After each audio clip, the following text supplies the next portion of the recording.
माँ मैं स्कूल जा रहा हूँ। अच्छा ठीक है, सुन स्कूल के लिए कुछ रोटी वोटी रख ली कि नहीं? हाँ माँ रख ली, अब मैं जाता हूँ। इतना कहकर राहुल स्कूल की तरफ बढ़ गया। राहुल अपने गांव के सरकारी स्कूल में 12वीं क्लास में पढ़ता था। वो पढ़ने में बहुत ही होशियार था। राहुल जब छोटा था तभी उसके पिता की मौत हो गई थी। उसके पिता का अपना आम का बगीचा था और जिस गांव में राहुल रहता था वहाँ के ज्यादातर लोग आम की ही खेती करते थे। उधर स्कूल में क्या हो गया हीरो, इतना उदास क्यों है? अरे कुछ नहीं यार, बस खुद पर गुस्सा आ रहा है। क्यों, ऐसा क्यों, क्या हो गया?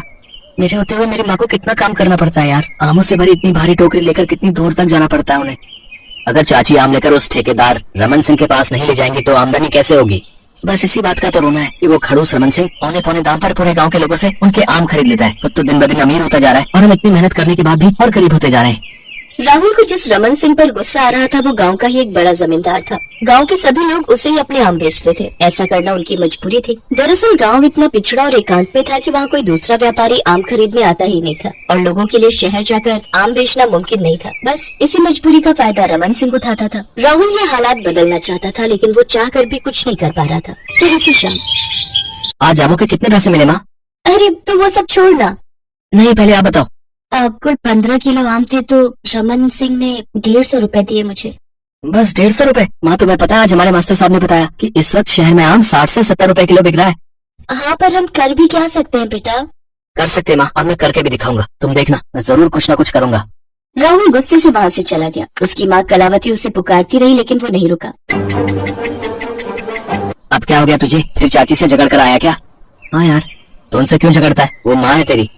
मैं उनसे नाराज नहीं हूँ, मेरा खून तो उस रमन सिंह की दादागिरी पर खोलता है। अच्छा ये बता, तेरे आम कितने के बिके? पापा बता रहे थे कि 12 किलो आम के रमन सिंह ने 120 रुपए दिए बस। इसका मतलब इस बार वो सबको 1 किलो आम के बस 10 रुपए दे रहा है। पिछली बार तो उसने 1 किलो आम 15 रुपए में लिए थे ना। हाँ पर क्या करें, वो जो भाव देगा उसी में तो बेचना पड़ेगा ना। अगर उससे नहीं बेचे तो आम पड़े पड़े सड़ जाएंगे, फिर तो ये पैसे भी हाथ से जाएंगे जो रमन सिंह अभी दे रहा है। मेरी बात ध्यान से सुन, मेरे दिमाग में एक तरकीब है। अब तू मेरा साथ देगा क्या? लेकिन तू क्या करने की सोच रहा है? देख, अगले महीने हमारी परीक्षाएं हो रही हैं, फिर हम वैसे भी नहीं पढ़ पाएंगे क्योंकि गांव में कॉलेज तो है नहीं। फिर तो हमें भी अपने बाप दादा की तरह इस रमन सिंह की गुलामी करनी पड़ेगी, या फिर कुछ अलग करके हम अपना भविष्य खुद संवार सकते हैं। और ये होगा कैसे? उसकी चिंता तू मत कर, बस तू इतना बता कि तू मेरे साथ है या नहीं। अरे तेरे लिए जान हाजिर है भाई। दरअसल रमन सिंह को सबक सिखाने और गांव वालों को इंसाफ देने के लिए राहुल के मन में एक बड़ा प्लान था। उसने कलावती और रोहित के पापा को सारी बात समझाई और उन्हें भी उसका साथ देने के लिए मना लिया, जिसके तहत अगले दिन ही रोहित के पापा और कलावती रमन सिंह के पास गए। लाला जी नमस्ते। हाँ बताओ क्या बात है? लाला, ये मेरा बेटा है राहुल और ये उसका दोस्त है रोहित। दोनों पढ़ने में बहुत होशियार हैं, आगे पढ़ना चाहते हैं और हमारे गांव में तो कॉलेज है नहीं, तो आगे की पढ़ाई के लिए ये दोनों शहर जाना चाहते हैं। हाँ तो इसमें मैं क्या करूँ? लाला जी बस आप ही हमारी मदद कर सकते हो। बड़ी उम्मीद से आए आपके पास। मैंने पता करवाया, हम दोनों के लिए पहले साल की फीस 20,000 रुपए है। सरकारी कॉलेज है, अगर आप हमारी मदद कर दें तो बड़ी मेहरबानी होगी आपकी। क्या 20,000? छोकरे, यहाँ पेड़ों पर आम उगते हैं, ऐसा नहीं समझा क्या? अब लाला जी बस 20,000 की तो बात है, हम दोनों वहाँ पढ़ाई के साथ कोई काम धंधा भी ढूंढ लेंगे और आपके पैसे जल्द से जल्द चुका देंगे।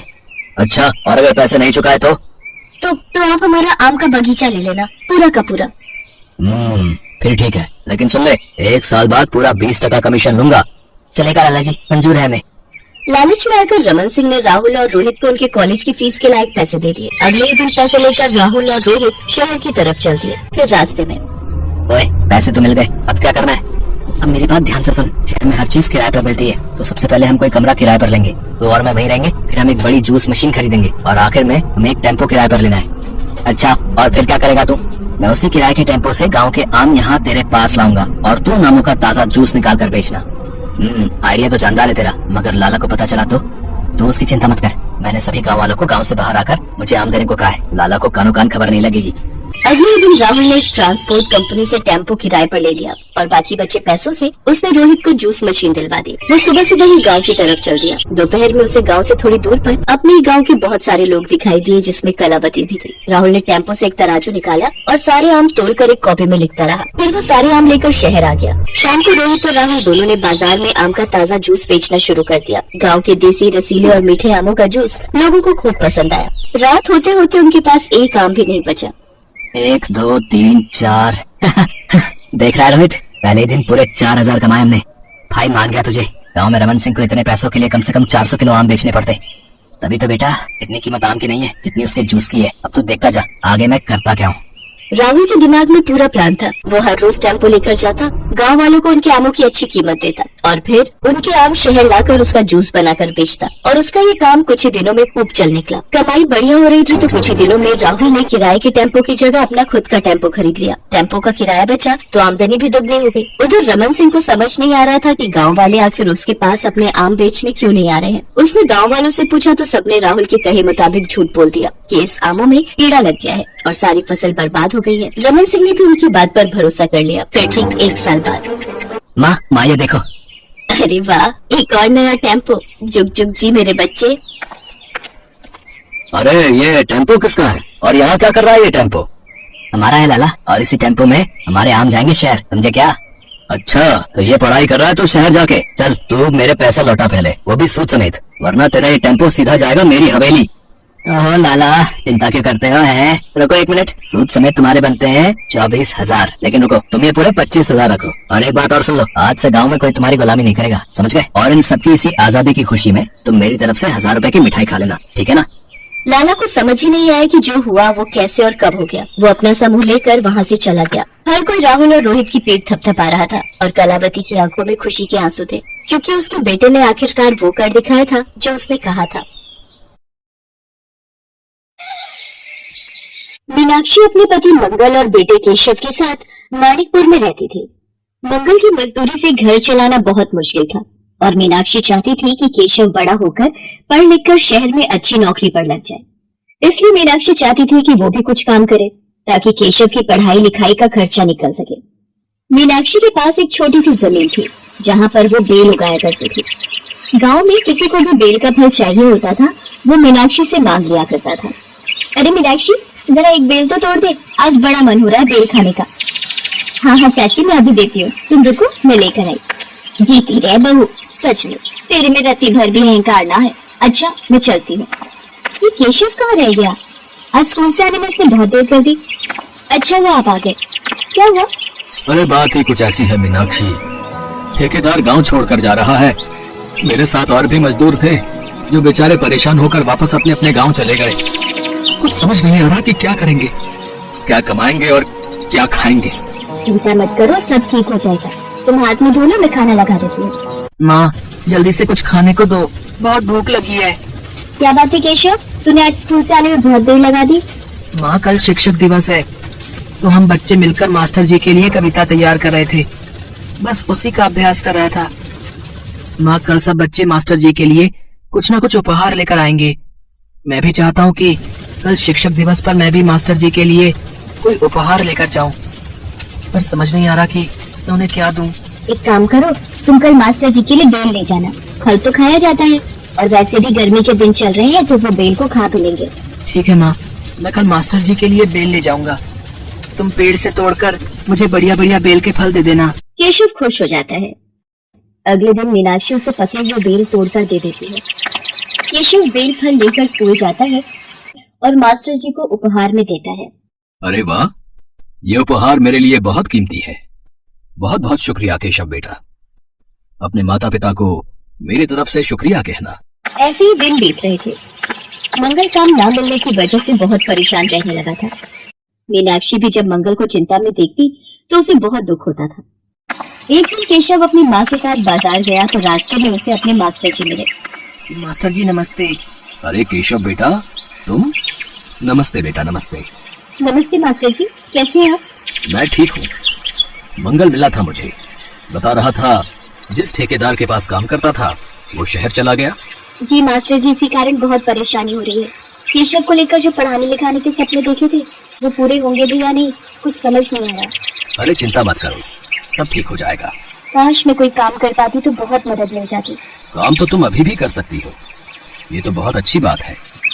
हर व्यक्ति को मेहनत करनी चाहिए। पर मास्टर जी मैं ऐसा क्या काम करूं, कुछ समझ नहीं आ रहा। बेल का शरबत, हाँ तुम बेल का शरबत बनाकर क्यों नहीं बेचती?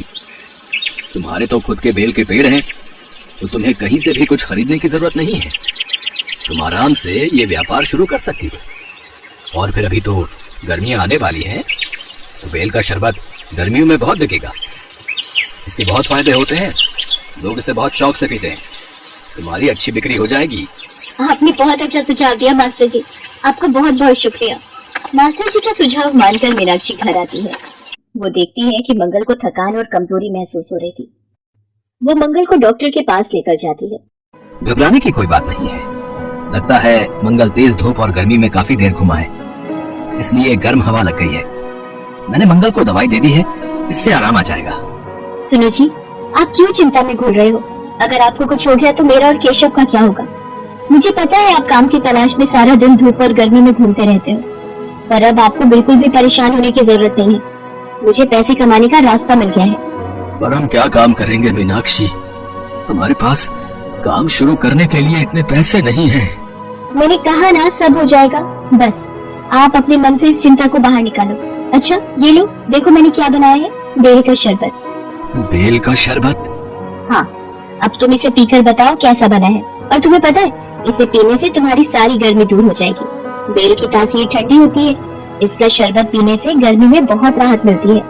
मीनाक्षी, बेल का शरबत तो पीने में बहुत ही स्वादिष्ट है, और इसको पीकर कितनी ठंडक और ताजगी महसूस हो रही है। माँ, बेल का शरबत तो पीने में बहुत ही अच्छा है, मुझे और पीना है। ये ले और पी, मैंने बहुत सारा बनाया है। और ये शरबत का एक जग तुम मास्टर जी को भी दिया। आज उन्हीं के कारण मुझे इस काम को शुरू करने का हौसला मिला है। कुछ दिनों बाद मीनाक्षी बेल के शरबत का ठेला लगाना शुरू कर देती है। धीरे धीरे मीनाक्षी के ठेले पर ग्राहक आने लगते हैं। सब लोग बेल के शरबत की बहुत तारीफ करते हैं। और फिर धूप और गर्मी के मौसम में जब ठंडा ठंडा बेल का शरबत पीने को मिल जाए तो इससे बढ़िया और क्या बात हो सकती है। मीनाक्षी बेल के शरबत का ठेला लगाकर अच्छे पैसे कमा लेती थी। धीरे धीरे सब कुछ ठीक होने लगा। मंगल भी इस काम में मीनाक्षी की मदद करता था। मीनाक्षी जानती थी, जब ईश्वर की कृपा से एक रास्ता खुला है तो आगे चलकर मेहनत से कमाई के और रास्ते भी खुल जाएंगे और केशव को पढ़ाने लिखाने का सपना एक दिन जरूर पूरा होगा।